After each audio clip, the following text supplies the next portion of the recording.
28th of January 2024, Burkina Faso, Mali, and Niger Republic decided to end the marriage they have with Ecowas.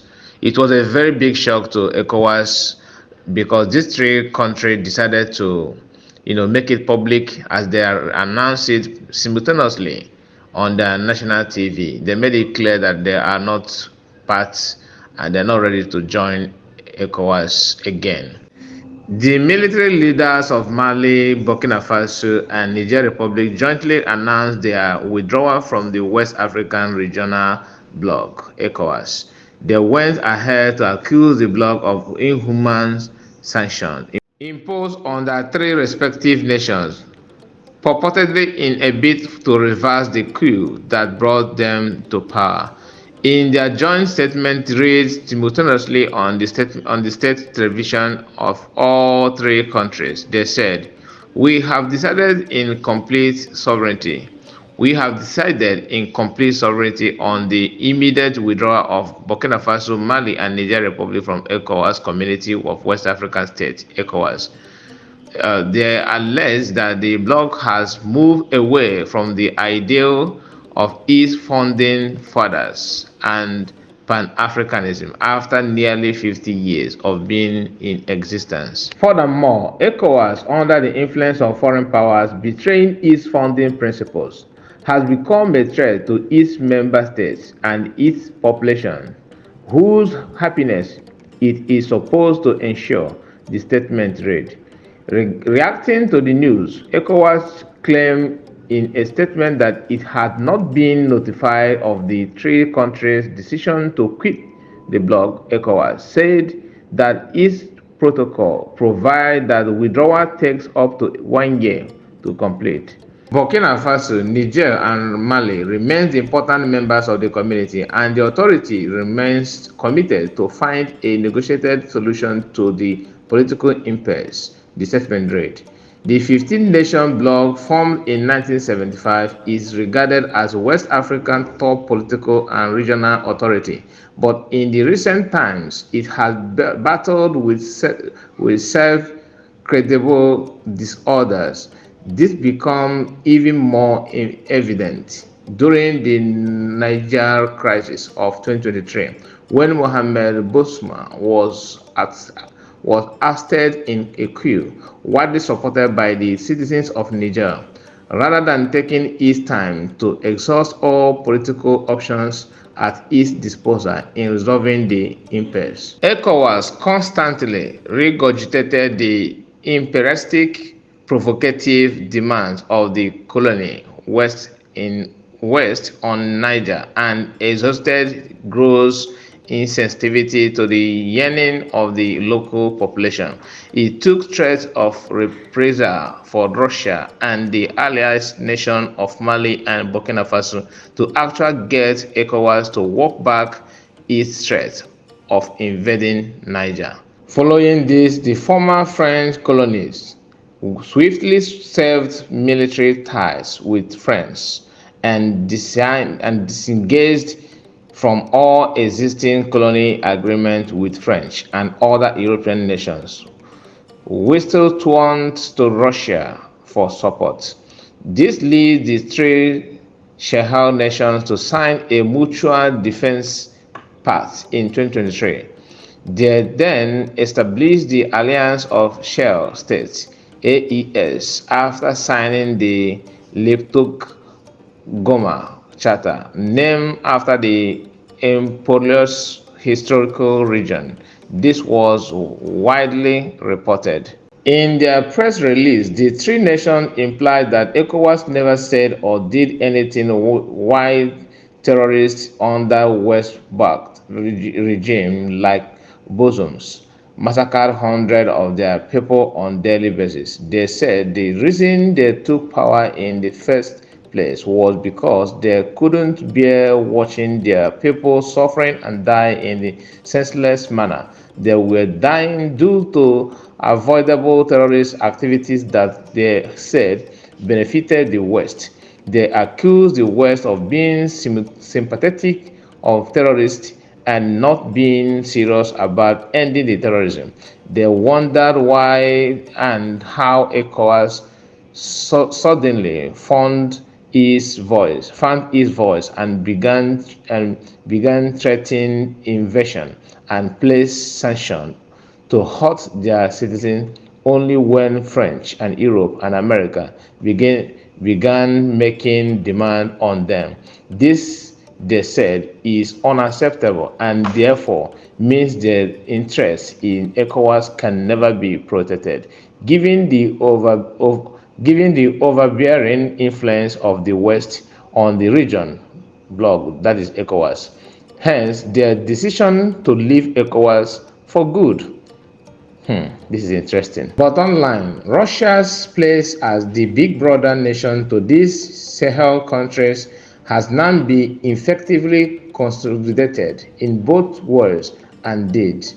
Obviously, Russia will drag them all into BRICS, and in no time, little Libyans will emerge in the Sahel, and maybe then the rest of enslaved Africa, including Nigeria, will see and learn what true freedom looks like.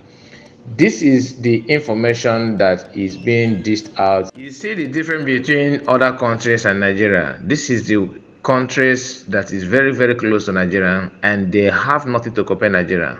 But the rate of people dying in the hands of terrorists in Nigeria is, is shocking, and none of them want to step up to do anything. Nigeria's case is worse than these people's case, but they are taking actions faster than Nigeria. And I wouldn't be surprised if what happened to them, the activities of terrorism and other bad things that happened to them that made them to take this decision, even to push civilian government out and take over as a military regime, is maybe coming from Nigeria as they are, the giant.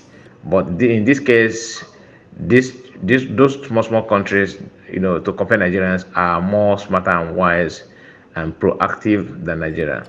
I have many things to point out in this statement because it is very clear and obvious that many things that is happening in Africa is not only about religion. Sometimes it's about tribe. Sometimes it's about political interest. Sometimes it's about because Africans, the people that colonize the country, who colonize you, if your colony is Britain or France or any part in Europe, they have common goal, which is to make you believe in them and why they rip you apart.